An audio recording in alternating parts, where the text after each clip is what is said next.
Subscribe करें और bell दबाएं ताकि कोई खबर रह न जाए।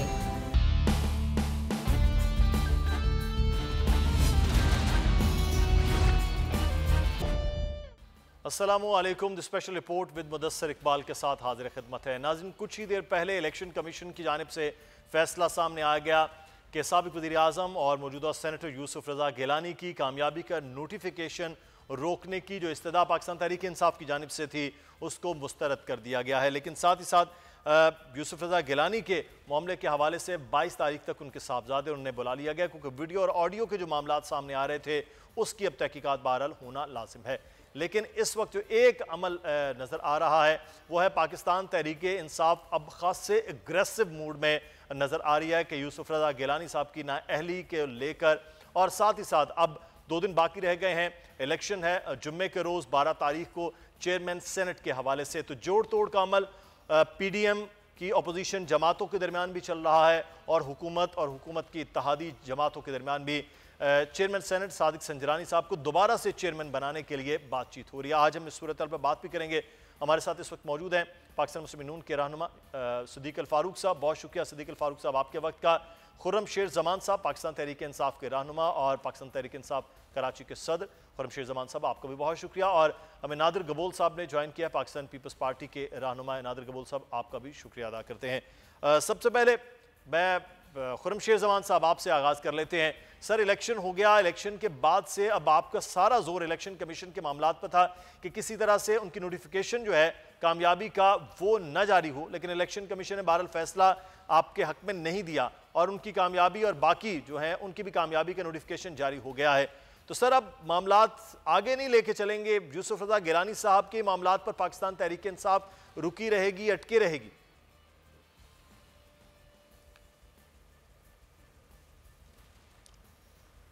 खुर्रम शेर जमान साहब, तो मेरे ख्याल से वो बेहतर होता है। आपको आवाज आ रही है मेरी? जी जी जी मेरी आवाज आ रही है आपको? जी जी, मेरा ये कहना है कि देखिए, मामला तो बिल्कुल आगे चलने चाहिए, जरूर चलें, लेकिन अगर यूसुफ रज़ा गिलानी साहब जो है सीधे रास्ते आते हैं और किसी 2 नंबर रास्ते नहीं आते तो मेरे ख्याल से उनके लिए काफी ज्यादा आसानी होती। जिस तरीके से उनके बेटे ने जोड़ तोड़ करी, जिस तरीके से उनके बेटे ने कानून को तोड़ते हुए इनकी जो है एक सौदा करने के लिए मार्केट में निकले, हम नहीं जानते और कितने लोगों से नहीं डील्स हुई, लेकिन कम से कम ये चीज तो साबित होती है ना कि पाकिस्तान पीपल्स पार्टी का जो एक वारदात का तरीका है जो पिछले काफी सालों से चलता हुआ आ रहा है, वो उन्होंने उसको कंटिन्यूस बेसिस पे चलाया।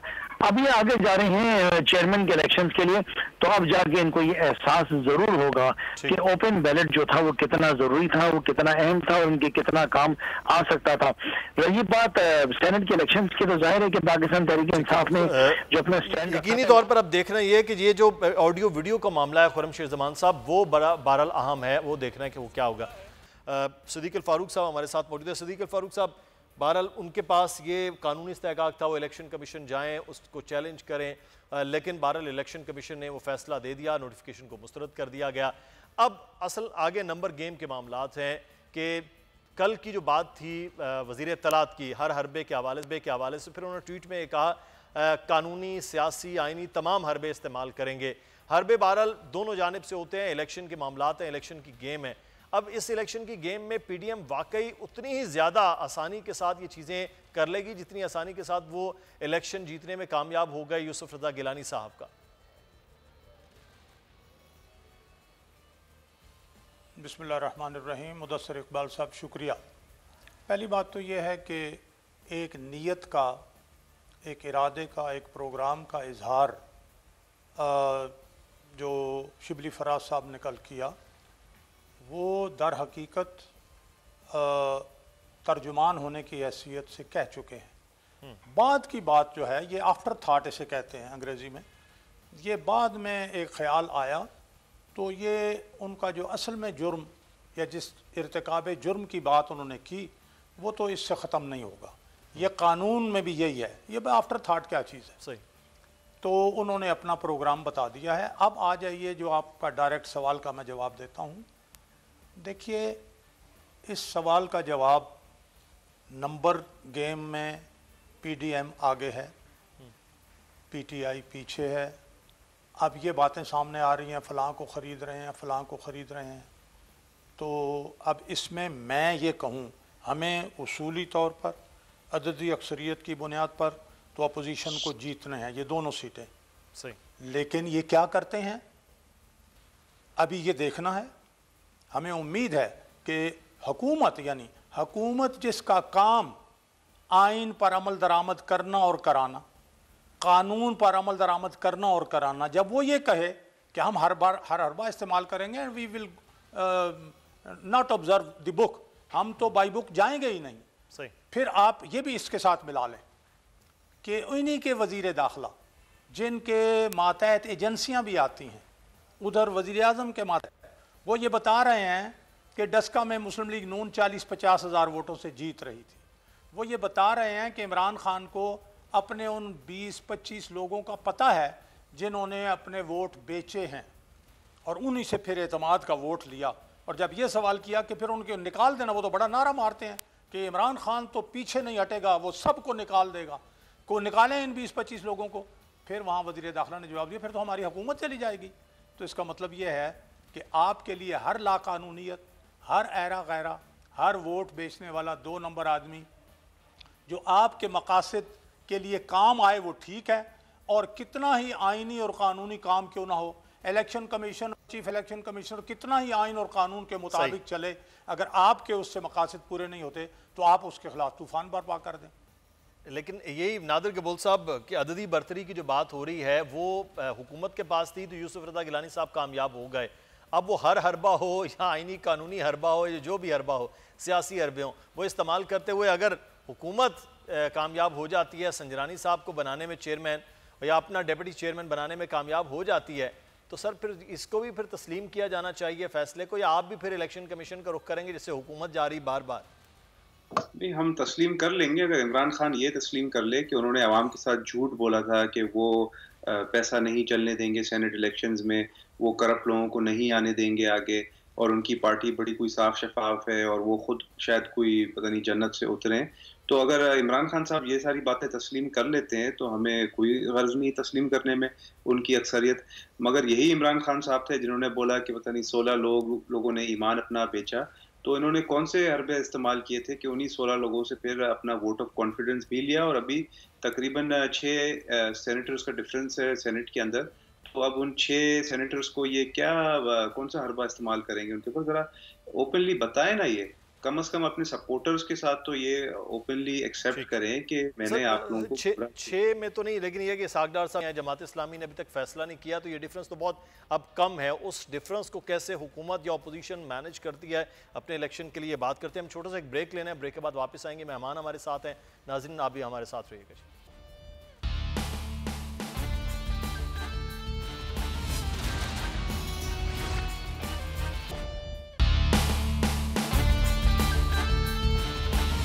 ब्रेक के बाद आपको खुश आमदीद कहते हैं। हमारे मेहमान इस वक्त हमारे साथ मौजूद हैं।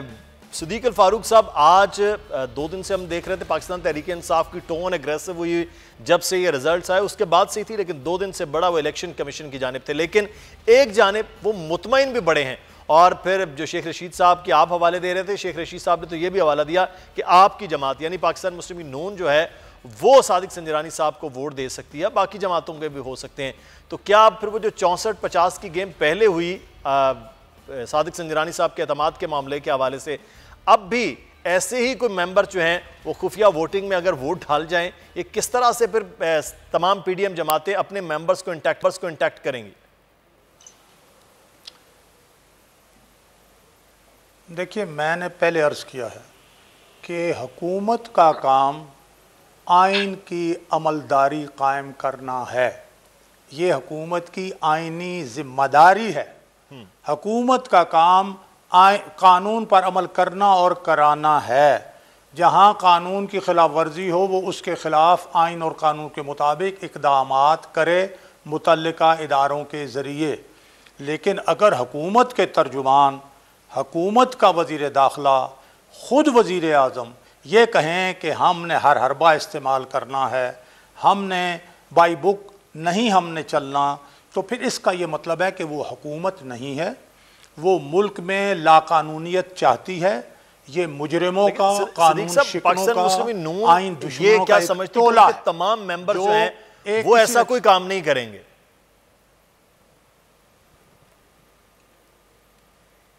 देखिए, हम तो बिल्कुल इन गुड फेथ यही समझेंगे, समझते हैं बिल्कुल। अब एक बात मैं अल्हम्दुलिल्लाह मैं सीधी बात करता हूँ, लेकिन ये मैं एक बात अर्ज करूँ, इंसानों का माशरा है, इंसानों के माशरे में शैतान भी मौजूद है और इंसान भी ख़ताकार है, कहीं कोई ना कोई गलती तो हो सकती है। मैं ये नहीं कहता कि सारे हम में फरिश्ते ही हैं, सही ना उधर हैं, लेकिन मैं बुनियादी बात करता हूँ कि जिन लोगों को ये मालूम है कि ख़रीदारी उन्होंने करनी है, उन्हें वो कहते हैं, ऐलानिया कह रहे हैं, यार ये बात देखें ना, इस हुकूमत को कोई आईनी हुकूमत कैसे कहेगा, इस हुकूमत को कोई कानूनी हुकूमत कैसे कहेगा, वज़ीर आज़म को कोई आईनी कानूनी वज़ीर आज़म कैसे कहेगा कि उनके अपने कौल के मुताबिक 15 या 16 या 20 या 25 वो लोग जिन्होंने बेईमानी की, जिन्होंने बददियानती की, खयानत का इर्तिकाब करके वोट बेचा और हकीकत में वो अमीन नहीं रहे, उनका वोट लेके वो कहें जी मैं वज़ीर आज़म हूँ, कैसे वो वज़ीर आज़म है? नहीं हो सकते। तो इस चीज़ को भी तो सामने रखें ज़रा। सही, ये तो पीडीएम के लिए अब मुतफ़िका उम्मीदवार के तौर पर एक बड़ा धचका और हो सकता है हुकूमत के लिए कि पहले वो यूसुफ रज़ा गिलानी साहब को कामयाब करवा गए, अब तमाम तर हुकूमती कोशिशों और हरबों के बावजूद भी यूसुफ रज़ा गिलानी साहब अगर चेयरमैन सेनेट होते हैं तो फिर हुकूमत के लिए एक और शिकस्त सामने है। लेकिन हुकूमत जिस तरह से कह रही कि हर हरबा इस्तेमाल होगा और दावा भी कर रही है, मेरा और सुन लीजिए एक जुमला। जी जी, एक जुमला यह है कि वजीर अपना अमीर जमात इस्लामी ने टेलीफोन करके यूसुफ रज़ा गिलानी साहब को अपनी हिमायत का यकीन दिला दिया है 3 दिन पहले, ये जरा रिकॉर्ड पर रख लें। ठीक है, ये तो बड़ी खबर होगी कि अगर पूरा एक वोट जो है वो इस नंबर में इधर आ जाता है तो फिर ऑब्वियसली अब इसाक डार साहब नहीं है तो एक वोट वैसे ही कम है अपोजिशन के पास, और अपोजिशन के ही साथ देने के लिए और वोट देने के लिए अगर जमात इस्लामी ने यह फैसला कर लिया है तो फिर यकीनी तौर पर एक और मजबूती यूसुफ रज़ा गिलानी साहब के लिए हो जाएगी। लेकिन नादिर कबूल साहब, जब पिछली बार एतमाद के मामला थे मीर हासिल बजिंजो साहब के, तब बहुत बड़ा नंबर एक चेंज हुआ, तब किसी जमात ने कोई एक्शन नहीं लिया, ना नून लीग ने अपने अंदर कोई लोगों को चेक किया, ना पाकिस्तान पीपल्स पार्टी ने, हालांकि मालूम सबको है कि चंद तो मेंबर्स हैं, ना जमीयत उलमा इस्लाम ने, किसी भी मेंबर्स ने ये चेक नहीं किया गया कि किसने वोट दिया किसने नहीं दिया। अब इतना कॉन्फिडेंस दीगर जमातों के साथ मिलकर पाकिस्तान पीपल्स पार्टी को कैसे है कि वो अपना सेनेटर मुंतखब करवा, अपने चेयरमैन सेनेट जो है वो मुंतखब करवा लेंगे? तो सर वो सिद्दीक अल फारूक साहब की बात को सेकंड के इंसान है और दोनों जानिब इंसान है, तो ख़ताएँ भी हो सकती हैं, मजबूरियाँ भी हो सकती हैं, प्रेशर भी हो सकते हैं, तो आप कैसे इतने कॉन्फिडेंट हो सकते हैं पाकिस्तान पीपल्स पार्टी के लोग? देखिए, इस कॉन्फिडेंस का मेन वजह यह है कि पीटीआई और इमरान खान की जो हुकूमत है वो एक डूबती हुई कश्ती है जिससे तमाम अरकान, MNAs, MPs सब छलांग लगाना चाह रहे हैं क्योंकि वोटर्स की तरफ से बहुत प्रेशर है। बिल्कुल इमरान खान भी प्रेशर करने की कोशिश कर रहे होंगे, हरबे इस्तेमाल करने की कोशिश कर रहे होंगे, पैसे चलाने की कोशिश कर रहे होंगे, धमकियां भी दे रहे होंगे, नैब के केसेस और FBR के केसेस खोलने की भी धमकियां दे रहे होंगे। मगर दूसरी तरफ जो हमारे नुमाइंदे हैं सेनेट में और उसके अलावा जो पार्टी के नुमाइंदगान हैं उनके ऊपर बहुत ज़्यादा प्रेशर है अवाम का, क्योंकि इमरान खान तो आपको पता है माइनॉरिटी गवर्नमेंट है, वो तो दोबारा शायद मुश्किल से ही है, मगर जो बाकी MNAs MPs हैं दीगर पार्टीज़ के, चाहे नून लीग के हो जाएं चाहे पीपल्स पार्टी के, और सबसे ज़्यादा इंपॉर्टेंट ये बात है कि इमरान खान के अपने जो इत्तेहादी हैं इस वक्त GDA, जिस तरह आपने कहा सदुद्दीन शाह साहब के साथ एक बहुत ज़्यादा बड़ा धोखा हुआ है, उसके अलावा MQM भी बहुत ज़्यादा नाराज़ है कराची के मामला के हवालों से। उस तरह मुझे पर्सनली पता है कि बलूचिस्तान अवामी पार्टी के अंदर भी बहुत ज़्यादा रिग्रेट्स हैं क्योंकि बलूचिस्तान में भी कोई ऐसा काम नहीं हुआ है। तो वो उस प्रेशर के तहत मुझे पूरी तरह से उम्मीद है कि इमरान खान साहब को या उनकी पार्टी को या हुकूमत के कैंडिडेट को नहीं कोई वोट देगा। इमरान खान ने जो असेंबली के अंदर किया उस पर तो बहुत ज़्यादा सवालिया निशान उस वक्त उठा जब एक MNA ने, मोहसिन दावर ने ये बोला कि भाई वो इतने सारे MNAs मौजूद ही नहीं थे असेंबली के अंदर तो वोट मिले कैसे, और फिर फोटो सर इसका तो जवाब स्पीकर साहब ने, मैं अपना ओहदा छोड़ दूंगा अगर कोई भी एक मेंबर ऊपर नीचे है, कहते ये तो ऐसे सिर्फ इल्ज़ाम है, कहते आकर चैलेंज कर लें, वो बात कर लें। तो बहरहाल उस चैलेंज को भी अब पाकिस्तान पीपल्स पार्टी के चेयरमैन ने भी बात उनको सेकंड किया था मोहसिन दावर साहब को, लेकिन वो बहरहाल बात आगे नहीं बढ़ी। ये तो आप लोग ज़्यादा बेहतर बता सकते हैं जो मेंबर नेशनल असम्बली या मेंबर सूबाई असम्बली या सेनेटर्स हैं कि क्या तरीक़ाकार हाज़िरी का होता है, तो कैसे चेक हो सकता है। लेकिन हमारे साथ हमारे मेहमान सिद्दीक अल फारूक साहब और नादिर कबूल साहब मौजूद थे, आप दोनों अहबाब का शुक्रिया अदा करते हैं। अब देखना ही है कि अब दूसरे दिन जुम्मे के दिन जब चेयरमैन सेनेट के लिए मामलात होते हैं तो हुकूमत जो दावे कर रही है कि चेयरमैन सेनेट जो है वो सादिक सिंजरानी साहब ही बना लिए जाएंगे, लेकिन नंबर गेम में अपोजिशन PDM अभी भी ज़्यादा है। उस नंबर गेम का फ़ायदा होगा या खुफिया वोटिंग के ज़रिए कुछ और नताइज सामने आ सकते हैं, क्योंकि कौमी असम्बली के बाद अब सेनेट के अंदर वोटिंग होना है, तो वहाँ और यहाँ के मामलात पहले भी मुख्तलिफ थे, अब मुख्तलिफ हो सकते हैं नहीं, ये अगले आने वाले दिनों में देखा जाएगा। आगे बढ़ते हैं और अब कुछ दो मामलात हैं एक बड़े अहम। एक तो इस वक्त जो है महंगाई वो काबू में नहीं आ रही है, लेकिन अचानक से चंद चीज़ों की प्राइस में बहुत तेज़ी के साथ इजाफा हुआ है। वो मामला है चिकन की प्राइस, यानी मुर्गी की कीमतों में इस वक्त बेपनाह इजाफा, ख़ास तौर पर सिंध में और कराची शहर में वो ज़्यादा देखने में आ रहा है। सरकारी कीमत से एकदम इतनी महंगी जो है वो बेची जा रही है मुर्गी 400 से 450 किलो, लेकिन सरकारी कीमत जो है वो 214 रुपये है, यानी कि डबल कीमत में इस वक्त मुर्गी बेची जा रही है और कोई पूछने वाला भी नज़र नहीं आ रहा है। यहाँ प्राइस कंट्रोल कमेटियाँ, मजिस्ट्रेट और हुकूमत सिंध क्या कर रही है, सवाल ये अहम है। कफ़ील अहमद हमारे नुमाइंदे इस वक्त कराची से हमारे साथ मौजूद हैं, उनसे भी सूरत हाल जानते हैं। कफ़ील, आगाह कीजिएगा, ये बहुत ज़्यादा कीमत जो है वो इस वक्त नज़र आ रही है, उसकी क्या बुनियादी वजूहात हैं? देखिए, मुर्गी की कीमतें जो हैं वो ताहाल जो हैं वो ज़्यादा हैं शहर के मुख्तलिफ इलाकों में। मैं इस वक्त मौजूद हूँ दिल्ली कॉलोनी में, और यहाँ जो चिकन के गोश्त है वो इस वक्त 460 रुपये किलो के हिसाब से फ़रोख्त किया जा रहा है। अगर हम बेशतर इलाकों की बात कर लें तो वहाँ कहीं 450 है, कहीं 440 है, बिटवीन इसी के दरमियान है। दुकानदार मेरे साथ मौजूद हैं, इनसे पूछ रहे थे कि वजूहात क्या हैं और क्यों महंगा बेचे। सर क्या कहेंगे, क्यों महंगा बेच रहे हैं आप? महंगा सर इसलिए बेच लेगा, हमें पीछे से महंगा मिल रहा है, माल की कमी है इसलिए महंगा है। फीड महंगी है, चूज़ा महंगा है, फिर इसकी तादाद भी कम हो गई है बहुत, इसलिए महंगा है। आप समझते हैं कि आइंदा आने वाले दिनों में कुछ प्राइस कम होगा? कम हो जाएगा, बिल्कुल कम हो जाएगा। भाई इस हुकूमत में जब से हुकूमत आई है तब्दीली वाली, माफिया मजबूत हुई है। चीनी में करप्शन हुई, जहांगीर तरीन साहब को पकड़ा, और ये 100 तकरीबन, हम जब ये हुकूमत आई थी 90 रुपये लीटर दूध ले रहे थे, आज 130-140 रुपये लीटर दूध है। कोई पकड़ता है? ब्रिक टेस्ट जाते हैं, सब मंजूर हो जाते हैं। मेरे भाई ये सब बातें हैं, मुर्गी इनको पकड़ लो। रिटेल वालों का क्या कसूर है? पीछे से आप महंगा देंगे तो फिर महंगा ही बेचेंगे ना बेचारे, इनकी तो इन्वेस्टमेंट बढ़ गई। ये एक अहम बात है कि दुकानदार खुद ये बात कर रहे हैं कि आवाम जो है वो चिकन खाना कम कर दे तो कीमतें जो है वो खुद ब खुद नीचे आ जाएंगी, लेकिन आवाम है उसको भर भर के खाने का शौक़ है, लिहाजा वो जो है वो ख़रीदारी कर रही है इस महंगाई के दौर में भी। दूसरी जानिब मैं आपको बताऊं कि जो असिस्टेंट कमिश्नर्स और जो डिप्टी कमिश्नर्स हैं मुख्तलिफ अजला के अंदर, वो छापे भी मार रहे हैं, और उनकी जानिब से जो है वो चिकन की जो शॉप्स हैं उन पर जो है वो जुर्माने भी आयद किए गए हैं। लेकिन ताहाल जो चिकन की जो कीमतें हैं वो 440 से लेकर 480 और कहीं 70 के दरमियान जो है वो फ़रोख्त किया जा रहा है गोश्त। बहुत शुक्रिया कफ़ील अहमद, हमें कराची में चिकन की प्राइस के हवाले से बताया जा रहा था। अब ये 3 दिन के लिए अब अवामी तौर पर यह बायकॉट की एक मुहिम चली है कि 10, 11 और 12 3 दिनों में चिकन खाना बंद कर दिया जाए, लेकिन बाज़ारों में ऐसी कोई मुहिम नज़र नहीं आ रही है। सोशल मीडिया के हद तक लोगों ने खासा इसको प्रमोट किया है कि चिकन की कीमतों को कम करने के लिए ये एक हरबा इस्तेमाल किया जा सकता है या नहीं। हमें यहाँ पर एक ब्रेक लेना है, ब्रेक के बाद वापस आएंगे, फिर बात करेंगे कि इस वक्त पंजाब में दोबारा से स्कूल बंद करने के अहकामात क्यों हुए हैं, क्या वाकई इतनी तेज़ी के साथ केसेस बढ़ रहे हैं, और स्कूल इंतज़ामिया इस बारे में क्या कहती है।